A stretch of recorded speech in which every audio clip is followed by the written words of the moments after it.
రక్షణ మాధుర్యము, రక్షణ మాధుర్యము, రక్షణ వెల్కమ్ టు రక్షణ మాధుర్యం.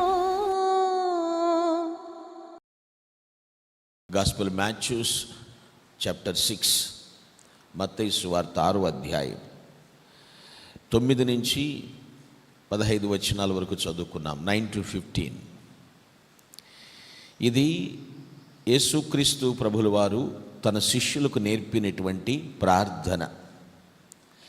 అయ్యా, మాకు ప్రార్థన చేయటం ఎలాగో తెలియదు, కాబట్టి మీరు నేర్పిస్తే మేము నేర్చుకుంటాం అన్నప్పుడు ఆయన నేర్పినటువంటి ప్రార్థన ఇది. ఈ ప్రార్థన చాలా ప్రశస్తమైనది. చాలామంది మరి పరలోక ప్రార్థన చెయ్యాలండి అనే ప్రశ్న ఉంటుంది. ప్రారంభంలోనే దాని గురించి చెప్పారు. ఈ పరలోక ప్రార్థన ప్రభువారు ప్రథమంగా శిష్యులకు నేర్పినటువంటిది. అంటే అసలు ప్రార్థన ఎలా చేయాలో, దేవుణ్ణి ఎలా వేడుకోవాలో తెలియక ముందు నేర్పినటువంటి ప్రార్థన. ఇప్పుడు చాలామంది ప్రార్థన చేసే విధానాన్ని తెలుసుకున్నారు, తెలుసుకుంటూ కూడా ఉన్నారు. సో కాబట్టి పరలోక ప్రార్థన చేసినంత మాత్రాన తప్పు లేదు, చేయకపోయినంత మాత్రాన కూడా తప్పేమీ లేదు. అర్థమైందా విషయమే? అయితే ప్రార్థన అనగా దేవుణ్ణి ఎలాగ ఘనపరచాలో ఘనపరిచి ఏ విధంగా దేవుని వేడుకోవాలో వేడుకోవాలి. సో కాబట్టి ఈ పరలోక ప్రార్థన ద్వారా మనం తెలుసుకోవాల్సిన సత్యాలు చాలా ఉన్నాయి. One of the tax collector of the Roman government, రోమా ప్రభుత్వంలో ట్యాక్స్ కలెక్టర్గా పనిచేస్తున్నటువంటి మత్తయి ఈయన రాశాడు. యేసుక్రీస్తు ఏర్పరచుకున్నటువంటి శిష్యుల గుంపులో మొదటి గుంపులో వాడనమాట ఈయన. మత్తయికి మరొక పేరుంది, Levi. Is another name. Matthews another name Levi. Matthews means gift of God, దేవుని బహుమానం. మత్తయి అంటే దేవుని దానం అని కూడా పిలుస్తారు. ఇక్కడ వ్రాయబడిన సంగతులు చూడాలి. క్రీస్తు శకం 60-65 మధ్యకాలంలో ఆయన రాశాడు. యేసుక్రీస్తు ప్రభువారు యూదా కుటుంబంలో జన్మించాడు. మత్తయి యూదుడే, వ్రాసింది కూడా యూదులకే. సో కాబట్టి ఒక యూదుడు యూదుని గూర్చి యూదులకు వ్రాసిన సువార్త అని చెప్తారు దీన్ని. ఇక్కడ మనం చదువుకున్న మాటల్లో ప్రియులారా, పరలోకమందున్న మా తండ్రి నీ నామము పరిశుద్ధపరచబడుగాక. నీ నామము అంటే, నామము అంటే అర్థం నేమ్, పేరు. ఆయన పేరు పరిశుద్ధతపరచబడును గాక. కొంతమంది పేరులో ఏముందండి అంటారు. పేరులో నేముంది, పేరులో నేమ్ ఉంది, పేరులో నేముంది. పేరే నీ నామము పరిశుద్ధపరచబడును గాక. One of the great author, lyric writer ఆయన బిల్ గేథర్ గారు. ఆయన రాసిన పాటలు, సంఘానికి ప్రోత్సాహకరంగా ఉండే పాటలు చాలా రచయిత ఆయన, లిరిక్ రైటర్ అన్నమాట. ఆయన చెప్పిన పాటలో ఒక పాటలో ఈ ఒక భాగం ఉంటుంది. ఆ నామములో ఏదో మహిమ ఉంది అంటాడు. ఆ నామములో ఏదో ఒకటి ఉంది అని రాశాడు ఆ పాటలో. Something is special in his name అంటాడు. ఏదో ఉంది, ఆ నామములో ఏదో మహిమ ఉంది అని. మనము ప్రార్థించేటప్పుడు కూడా చివరిలో ఏమంటాం? యేసు నామమున అడుగుచున్నాము తండ్రి.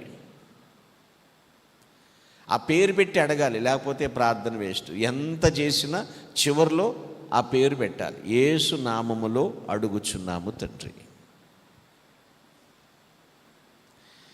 అయితే ఇక్కడ ఈరోజు మనం చూసే విషయము దేని గురించి అంటే, వెంటనే అంటాడు, పరలోకముందున్న మా తండ్రి నీ నామం పరిశుద్ధపరచబడును గాక, నీ రాజ్యము వచ్చును గాక.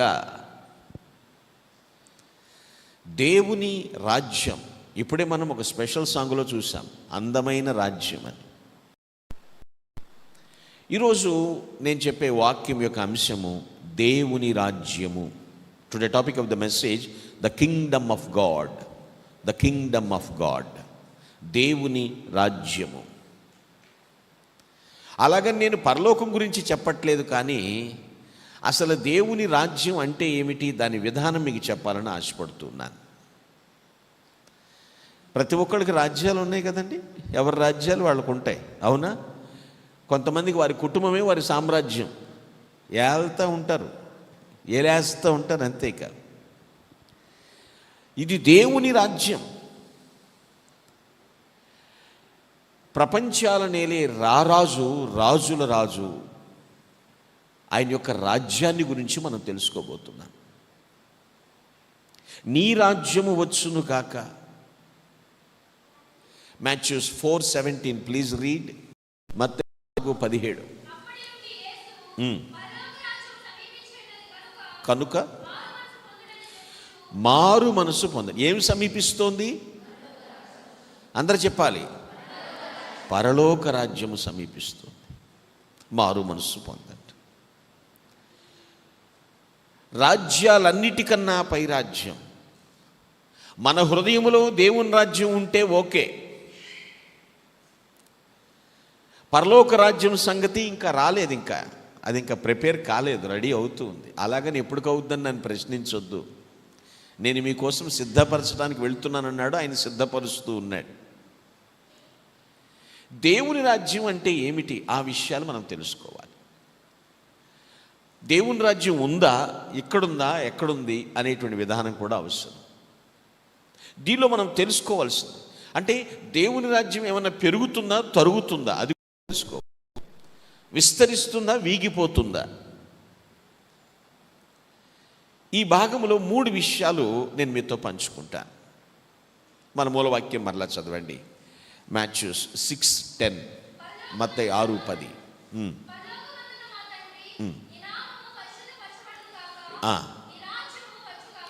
నీ రాజ్యము అంటే, నీ అంటే ఎవరు? దేవుడు అంటే ఎవరు?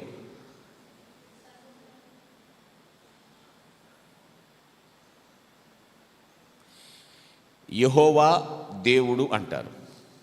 మరి యేసు పరిశుద్ధాత్ముడు. సో దేవుని రాజ్యము అని మనము సుస్పష్టంగా మనం వచించాలి అంటే ముందుగా మనం తెలుసుకోవాల్సిన విషయం ఏమిటంటే, first of all, Jesus is our king. యేసు మన రాజు అనే విషయం తెలుసుకోవాలి. Jesus is our king. రాజ్యానికి రాజు లేకపోతే ఎలా ఉంటుందండి? So first of all, he is our king. He is our king. యేసు మన రాజు. Do you know? ఎలా అండి నువ్వు అనవచ్చు? దేవుని రాజ్యం రావటానికి మనము ప్రార్థించినప్పుడు యేసుక్రీస్తు మన రాజు అని మనం ఖచ్చితంగా చెప్పగలుగుతాం. ప్రార్థించని వారు చెప్పలేరండి. దేవుని రాజ్యము వచ్చును గాక అని ఎవరు ప్రార్థిస్తారో వారు యేసుక్రీస్తు నా రాజు అని ఖచ్చితంగా చెప్పగలుగుతారు. మెస్సియా ఏలే రాజు అని ఖచ్చితంగా చెప్పగలుగుతారు. ఎలా యేసుక్రీస్తు రాజు చెప్పగలుగుతాము? ప్రవక్తలు కూడా ప్రవచించారు, మెస్సియా ఏలే రాజు అని ప్రవచించారు. Messiah means అభిషిక్తుడు. ఎవరా అభిషిక్తుడు? యేసుక్రీస్తు. యేసు అంటే అర్థము రక్షకుడు, క్రీస్తు అంటే అభిషిక్తుడు. Greek name, Latin name, Arabic name, చాలా పేర్లు కూడా ఉంటుంది. మెస్సియా. దేవుని రాజ్యం గురించి తెలుసుకునే ముందు నువ్వు ఒక్కో విషయం ఖచ్చితంగా చెప్పగలగాలి. He is our king. యేసు మన రాజు. ప్రవక్తలు కూడా ప్రవచించారని చెప్పాను కదా. Isaiah 9:6, book of Isaiah 9:6. It's a memorable verse. Yeah, thank you మా. చాలు. ఆయన భుజముల మీద రాజ్యం భారముండును. So he is our king. భుజముల మీద రాజ్యభారం. యూదుల రాజు అంటారు, ఆయన ప్రపంచానికే రాజు. హల్లెలూయా. యూదులకు మాత్రమే కాదండి రాజు ఆయన. యేసుక్రీస్తు అందరికీ ప్రభువు. యెహోవా అందరికీ ఉపకారి అని రాసి ఉంటుంది 145:9 కీర్తన. ఆయన భుజముల మీద రాజ్యభారం ఉండును. కేవలము ఆ ఒక్క ప్రవక్త చెప్తే నేను ఎలా నమ్మాలి అని అనుకుంటూ ఉంటారు. ప్రవక్తలు చాలామంది ప్రవచించారు, సమయం లేదు నేను చూపించడానికి. మరి ప్రస్తుతం ఉన్న రాజ్యాల సంగతి ఏమిటండి? ప్రజెంట్ చాలా కింగ్డమ్స్ ఉన్నాయి కదా, చాలా సామ్రాజ్యాలు విస్తరిస్తున్నాయి కదా. ఏంటి పరిస్థితి? Book of Daniel 7th chapter 13th 14th versus. దానియేలు గ్రంథం 7వ అధ్యాయం 13-14 వచనాలు. చూస్తుండగా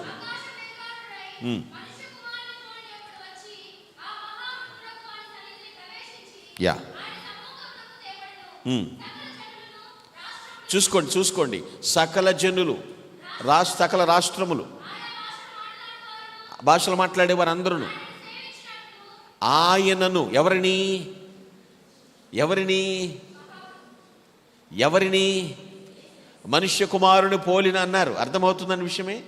ఆ దేవునిని, యేసుని సేవించున్నట్లు ప్రభుత్వము, మహిమ, ఆధిపత్యం ఎవరికి? యేసునకు. అర్థమైందండి? దేవునికి ఇయ్యబడెను. ఆయన ప్రభుత్వం చాలా జాగ్రత్త వినండి. ఆయన ప్రభుత్వం ఇట్ ఈజ్ పర్మనెంట్, టెంపరరీ, శాశ్వతమైనది, రిమూవ్ అయ్యే ఛాన్సే లేదు ఆయన ప్రభుత్వం. అర్థమవుతుందండి? ఆయన రాజ్యం, ఆయన ఆధిపత్యం, ఆయన మహిమ రిమూవ్ అయ్యే ఛాన్సే లేదు. ఆయన రాజ్యము ఎప్పటికీ కూడా నాశనం కాదు. Hallelujah, hallelujah. He is our king. First of all you know it. నువ్వు తెలుసుకోవాలి. రాజు గురించి తెలియకుండా రాజ్యంలో ఎలా ఉంటావు? అర్థమైందా విషయమే? మీ నాన్న ఎవరో చెప్పకుండా నువ్వు బ్రతకగలవా? Who is the head of the family అంటారు. Who are the head of the family? Who is he? ఎవరైనా ఇంటి యజమాని తెలియాలి. రాజ్యం ఉన్నామంటే రాజు పేరు తెలియపోతే ఎలా? మా బాస్ అండి, బాస్ పేరు గుర్తులేదండి అంటారు కొందరు. అదేంటి, ఎలా? He is our king. ఎన్నో ప్రభుత్వాలు ఉంటాయి పోతాయి, ఎన్నో రాజ్యాలు వస్తుంటే వెళ్ళిపోతాయి, ఎంతోమంది సామ్రాజ్యాలు కూలిపోతుంటాయి. కానీ యేసు క్రీస్తు రాజ్యము శాశ్వతమైనది, నాశనము కానిది, లయము కానిది, ఎవరు కూడా ఎన్నటికీ తొలగిపోనిది. తుడిచిపెట్టేయాలనుకుంటారు చాలామంది. వల్ల అయ్యిందా? కాలేదు. దేవుని రాజ్యం గురించి తెలుసుకునేటప్పుడు first of all Jesus is our king. యేసు మన రాజు అని తెలుసుకోవాలి. ఈ మాట యొక్క అర్థం అది పిల్లరా. శాశ్వతమైనది. యేసుక్రీస్తుని బంధించినప్పుడు, ఆయన్ని సంఖ్యలతో బంధించి ఒక రాత్రిపూట ఎన్నో కోర్టులు త్రిప్పారు ఆయన్ని. పిలాతు ముందుకు వచ్చినప్పుడు పిలాతు ఒక క్వశ్చన్ వేస్తాడు ఆయనకి. ఆ క్వశ్చన్కి ఆయన ఆన్సర్ కూడా ఏం చెప్పాడు? John gospel 18:37 according to gospel John, యోహాన్ సువార్త 18:37 చదవండి. యా, వింటున్నారు? ఈ మాట గుర్తుపెట్టుకోండి. Are you a king? నీవు రాజువా? చాలామంది చూస్తున్నట్లయితే ఈ మాట రాగానే అనొచ్చు. ఈయనిచ్చిన ఆన్సర్ ఏంటో తెలుసా? చదవండి.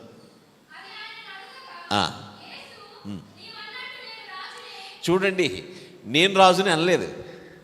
ఇప్పుడు నువ్వు అన్నావు చూడు, నీవు అన్నట్టుగా నీకేం తెలిసిందో అది నిజమే. ఆన్సర్ ఇచ్చేటప్పుడు కూడా చాలా ట్యాక్టివ్ ఉంటుందండి.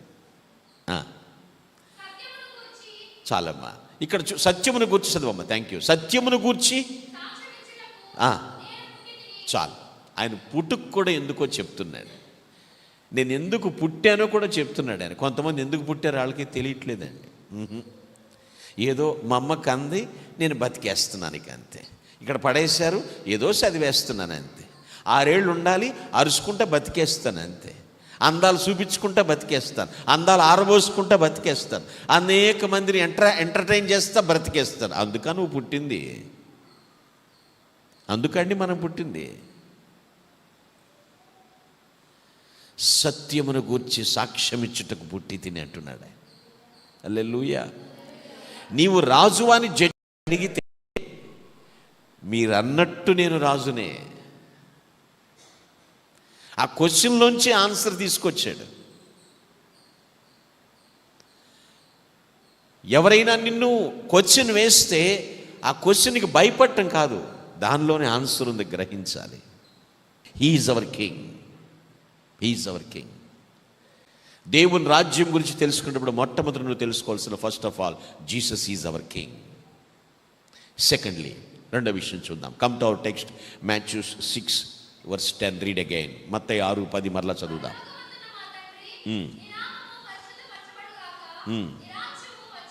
చాలు. నీ రాజ్యము అనే మాట. రాజు అన్నాక రాజ్యం ఉంటుందా? లేకపోతే రాజు ఎట్ట అవుతాడు? అవునా కదండి. ఇప్పుడు పెళ్ళయిందన్నాక భార్య ఉంటుంది కదండి. భార్య అన్న తర్వాత పిల్లలు ఉంటారు, ఉండరండి. కుటుంబము అని ఎవరిని పిలుస్తారు? ఏక్ నిరంజన్ని పిలుస్తారా? సోలో బతుకే సో బెటర్ అంటే కుటుంబం అంటారా? రాజు అన్న తర్వాత బాబు మీదే రాజ్యం అంటారు విషయం. అవునా కదా విషయం? First of all Jesus is our king. Jesus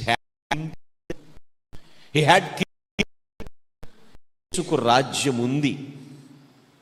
యేసుక్రీస్తుకి రాజ్యము ఉంది. He had Kingdom. రాజ్యం లేకపోతే ఆయన రాజు అవ్వడండి. రాజ్యం లేకుండా రాజు ఎట్ట అవుతారు?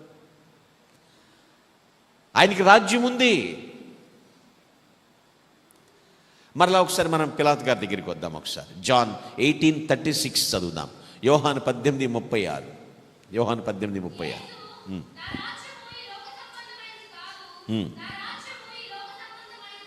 అయితే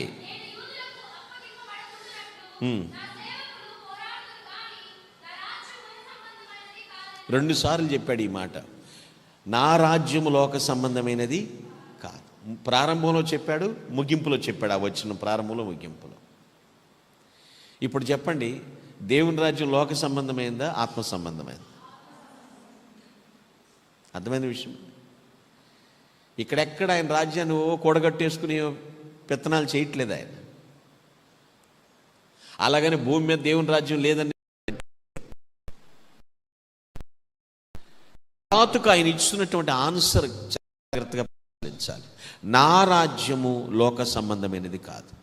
పిలాతు గారు జడ్జి స్థానంలో కూర్చున్నారు. యేసుక్రీస్తు ప్రభువారు సంకెళ్లతో దోషిగా ఆయన ముందు నిలబెట్టారు. చెప్పుకోవాల్సింది ఏమన్నా ఉందా అంటే చెప్తున్నాడు ఆయన. నా రాజ్యము లోక సంబంధం, ఈ లోక సంబంధమైంది కాదు. ఒకవేళ ఇలాగే ఆలోచన చేద్దాం, యేసుక్రీస్తు రాజ్యం ఈ లోక సంబంధమైనది అయితే అది ఆయన కూడా శరీర రీతి మనిషి అయి ఉండాలి. శారీరక సంబంధమైన విషయం, తాత్కాలికమైనదే అవుతుంది. ఈ లోక సంబంధ రాజ్యాలు ఎలా ఉంటాయంటే శరీరం ఉన్నంత వరకు వెళ్తూ ఉంటాడు, బ్రతుకున్నంత వరకు. అది తాత్కాలికమైనది. అయితే ఆయన అంటున్నాడు అది కాదు, నా రాజ్యం ఆత్మ సంబంధమైనది, నిత్యమైనది అని చెప్తున్నాడు ఆయన. It is permanent. The Kingdom of God is permanent. ఒకవేళ నా రాజ్యం లోక సంబంధమైనది అయితే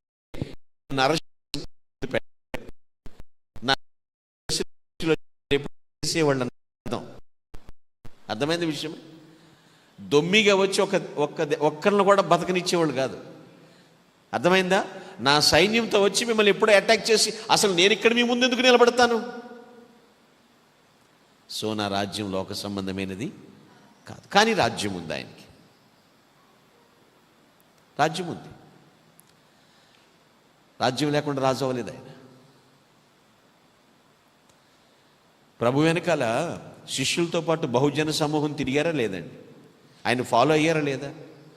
మరి ఈయన్ని పట్టుకుంటుంటే రాత్రి కాకపోయినా పొద్దునైనా సరే వచ్చి మీద పడిపోయి కొట్టేయాలి కదా, విడిపించేయాలి కదా, మా నాయకుడికి సంఖ్యలు వేస్తామని వేసేయాలి కదా. ఎవరన్నా ఒక్కరన్నా లేదండి. నిజంగా నా రాజ్యం ఈ లోక సంబంధమైనది అయితే నా సైన్యం ఎప్పుడో దండెత్తి వచ్చేవారు. కానీ నా రాజ్యం ఇది కాదు. But he had Kingdom. ఆయనకి రాజ్యం ఉంది. నిజమైనటువంటి దేవుని రాజ్యం నిత్య దేహంతో వెళ్ళలేమండి. వెళ్ళగలమా? ఈ రక్తమాంసములతో మనం వెళ్ళలేము ఆ నిత్యరాజ్యానికి. 1 Corinthians chapter 15 verse 50. కొరింథీయులకు రాసిన మొదటి పత్రిక 15వ అధ్యాయం 50వ వచనం.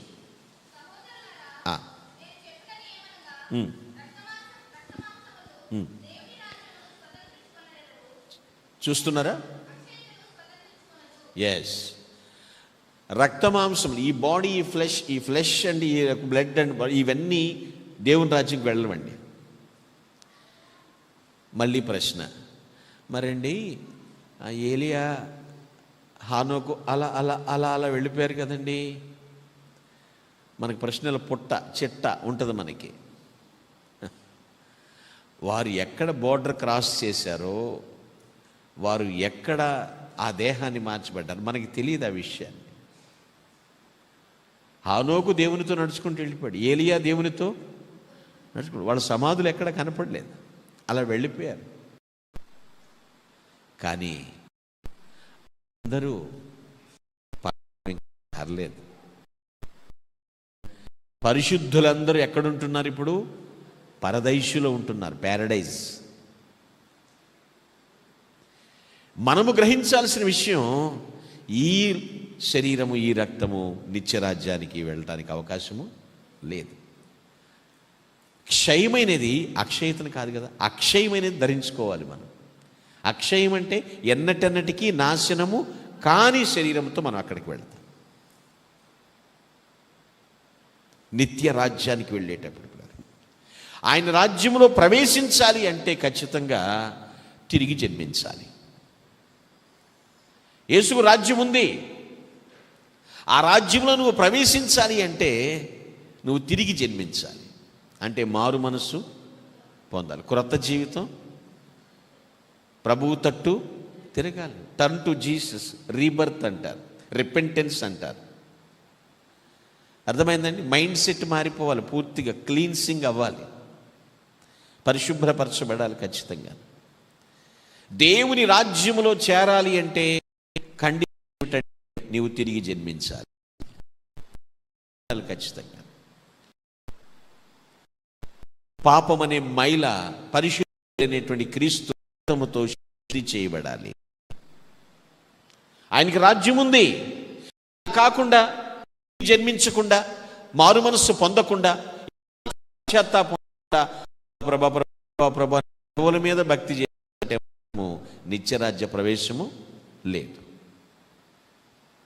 కొంతమంది ఉంటారు కదా, 6 రోజులు ఆదివారం చేసేసి ఆదివారం వచ్చేసి ఒక్కరోజు ప్రభా ప్రభా ప్రభా ప్రభా ప్రభా అంటే అయిపోయిందా? No, he had kingdom. But ఆ కింగ్డమ్లో మనం ఎంటర్ కావాలి, ఆయన రాజ్యంలో మెంబర్స్ అవ్వాలి, ఆయన వారసులం అవ్వాలి. అలా అవ్వాలి అంటే తిరిగి జన్మించాలి. యేసు మన రాజు అని తెలుసుకోవాలి, ఆయనకి రాజ్యము ఉన్నది అని తెలుసుకోవాలి. Thirdly and finally, come to our text, Matthew 6:10. Read again.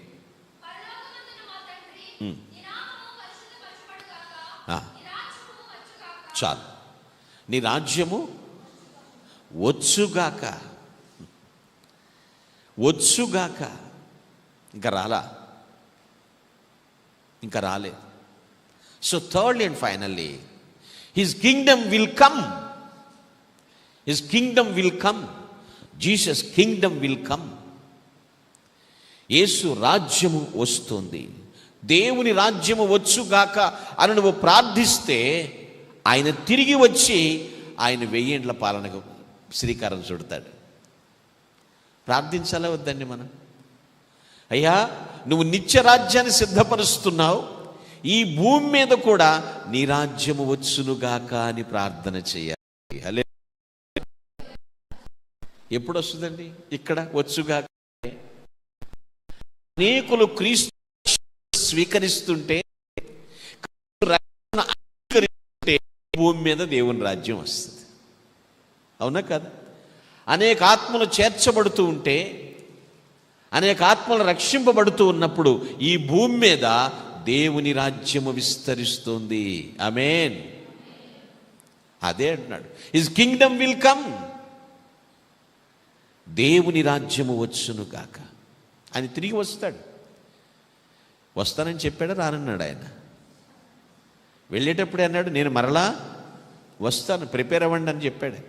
పెళ్లి కుమారుడు వచ్చినప్పుడు పెళ్లి కుమార్తె ప్రిపేర్ అయ్యి ఉండాలి ఖచ్చితంగా. సిద్ధపరుస్తారా లేదండి? పెళ్లి కొడుకు వస్తున్నాడంటే పెళ్లి కూతురు నిలబెడతారు. ఎప్పుడు ఉండేటట్టు పాశమోహంతో జుట్టు చెరిగిపోయి పుసుకారుతుంటే సొల్లుకారి పట్ట ఉంచరు పెళ్లి కూతురుని. ఎప్పుడు ఉన్న దాంట్లోనే చక్కగా మేకప్ చేసి పెడతారు.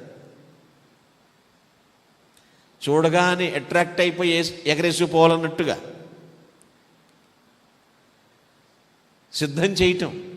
సిద్ధం చేయటం అదే సంఘంలో చేసే పని. వధువుని సిద్ధం చేస్తున్నాం. అవి దిద్దు చేసుకొని అలా ఉండొద్దు, ఇదే నలుగు పెట్టే కార్యక్రమాలు ఇవన్నీ కూడా. వరుడైన యేసు దిగివచ్చు వేళ వధువుని ఎటువంటి ఆసన్నం అవుతుంది. అప్పటి వరకు భూమి మీద దేవుని రాజ్యం మనం అనుభవించాలి అంటే అనేకులు క్రీస్తు ఇచ్చే రక్షణను అంగీకరించాలి. హల్లెలూయా. ఆయన హిస్ కింగ్డమ్ విల్ కమ్. ఆయన రాబోతున్నాడు, విస్తరిస్తుంది. ఆయన్ని హృదయంలో సింహాసనం వేయాలి ఆయనకి. అలా ఎవరైతే హృదయంలో సింహాసనాన్ని క్రీస్తు కొరకు సిద్ధపరిచి ఉంచారో అటువంటి వారందరూ కూడిన చోట that is the Kingdom of God. దేవుని రాజ్య విస్తరణ జరుగుతుంది. కాబట్టి అంటున్నాడు, రాజ్యము వచ్చునుగాక. అక్కడికి వెళ్ళిపోయే ముందు ఇక్కడ ఆలోచించండి. ముందు